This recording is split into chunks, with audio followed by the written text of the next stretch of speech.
جس شخص کا ارادہ علم حاصل کرنے کا ہو اسے چاہیے کہ پھر قرآن کے ساتھ تعلق قائم کر لے، اسے پڑھے، کیونکہ قرآن اگلوں اور پچھلوں کی خبر دیتا ہے۔ پھر آگے امام بیہقی روایت کرتے ہیں اور اس کو حضرت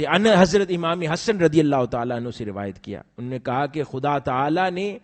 104 کتابیں نازل فرمائیں، ان میں سے 4 کتابوں میں سب کا علم ودیت فرمایا، پھر ان 4 کتابیں یعنی تورات، انجیل، زبور اور قرآن میں سے پہلی 3 کا کامل علم اللہ رب العزت نے قرآن میں ودیت فرما دیا، اور پھر اس قرآن کے اندر وہ سارا علم رکھ دیا کہ جو شخص زمانوں کا علم چاہے وہ اس قرآن سے وابستہ ہو جائے۔ اور حضرت امام شافعی رضی اللہ تعالیٰ عنہ نے فرمایا کہ تمام وہ باتیں جو ساری امت کے امام اور علماء مل کے کرتے ہیں وہ ساری باتوں کی خیرات حدیث سے ملتی ہے، اور جو کچھ حدیث میں ہے وہ قرآن سے ہے، اور جو قرآن کے اندر اعتقاد اور ایمان اپنا قائم کر لیتا ہے اللہ رب العزت اس کو تینوں فیض عطا کر دیتا ہے۔ اور اسی طرح امام شافعی رضی اللہ تعالیٰ عنہ یہ آگے بیان کرتے ہیں کہ رسول اللہ صلی اللہ علیہ وآلہ وسلم کا ارشاد ہے کہ میں انہی چیزوں کو حلال بناتا ہوں جس کو خدا تعالیٰ نے حلال بنایا ہے، اور انہی اشیاء کو حرام قرار دیتا ہوں جن کو اللہ تعالیٰ نے حرام قرار دیا ہے، اور وہ قرآن میں ہے۔ اور اسی طرح حضرت سعید بن جبیر رضی اللہ تعالیٰ عنہ کہتے ہیں کہ مجھے رسول اللہ صلی اللہ علیہ وآلہ وسلم کی کوئی ایسی حدیث نہیں پہنچی کہ جس میں یہ کہا گیا ہو کہ کوئی علم قرآن میں نہیں موجود، ہر بات، ہر خبر اللہ رب العزت نے قرآن میں عطا فرما دی۔ اور آگے امام شافعی رضی اللہ تعالیٰ عنہ ہی بیان کرتے ہیں، اور صحابہ کرام کا اعتقاد اور یقین تھا، وہ کہا کرتے تھے کہ قرآن مجید میں کوئی ایسی خبر نہیں ہے کہ جو قرآن میں نہ ہو،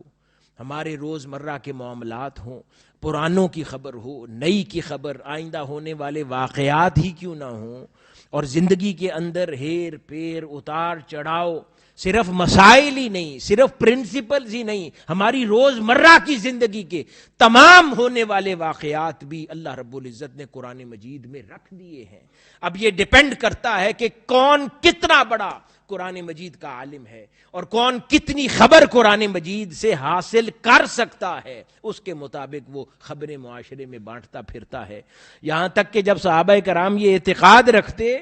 تو اس پر کسی نے پوچھا کیا تاجدار کائنات صلی اللہ علیہ وآلہ وسلم کے 63 سال کے عمر میں وصال پا جانے کی خبر بھی قرآن میں تھی؟ تو اس پر کسی صحابی نے کہا ہاں، سورت المنافقون میں جو کہ 63 نمبر سورت ہے قرآن کی، اس کے اندر اللہ رب العزت نے آقا علیہ الصلوۃ والسلام کی 63 سال کی عمر میں وصال پا جانے کی خبر عطا فرمائی ہے۔ حاضرین گرامی، اس طرح صحابہ کرام جب بیان کیا کرتے تھے کہ ہماری اگر اونٹ کی نکیل بھی کھو جائے تو وہ بھی ہم قرآن سے ڈھونڈا کرتے ہیں، تو وہ حقیقتاً ڈھونڈا کرتے تھے، یہ محاورتاً بات نہ کرتے تھے۔ یہ ڈیپینڈ کرتا ہے کہ کس کا قرآن سے کتنا رشتہ ہے۔ کسی کو قرآن اپنے ذریعے صرف پرانی امم کی خبریں دیتا ہے، کسی کو مسائل دیتا ہے، علماء ہو جائیں تو شریعت کے احکام ان کو سمجھا دیتا ہے،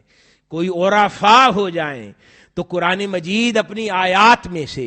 اور پھر اپنی انہی آیات کے مطلع سے اور انہی آیات کے انتہا سے، اپنی آیات کے انوار سے ان کے دل کے اوپر بہت سے پیغامات پھر القاء کرتا ہے، بہت سے پیغامات ان پر وارد کرتا ہے، اور ان پر وہ بہت سے عقدے کھل جاتے ہیں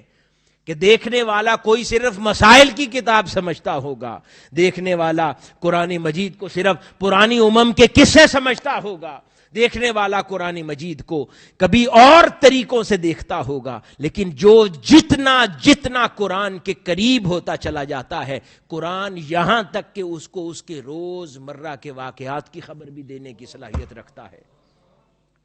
ضرورت ہے کہ ہمارا رشتہ قرآن مجید سے کتنا مضبوط ہے۔ پھر کسی کو قرآن مجید کی جتنی صورتیں ہیں اتنے مضمون سمجھ آتے ہیں، کسی کو قرآن مجید کی کل آیات جتنی ہیں اتنے مضمون سمجھ آتے ہیں،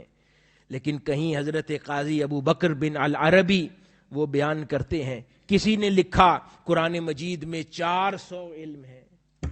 کسی کو اللہ رب العزت نے اس سے زیادہ معرفت نصیب کر دی، تو کسی نے لکھ دیا کہ قرآن مجید میں 7000 علوم ہے۔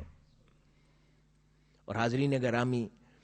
پھر کسی دور میں شیخ الاسلام پروفیسر ڈاکٹر محمد طاہر القادری مدظ اللہ العالی جیسی مجدد شخصیت پیدا ہو جائے، کل جن کا یوم ولادت گزرا ہے،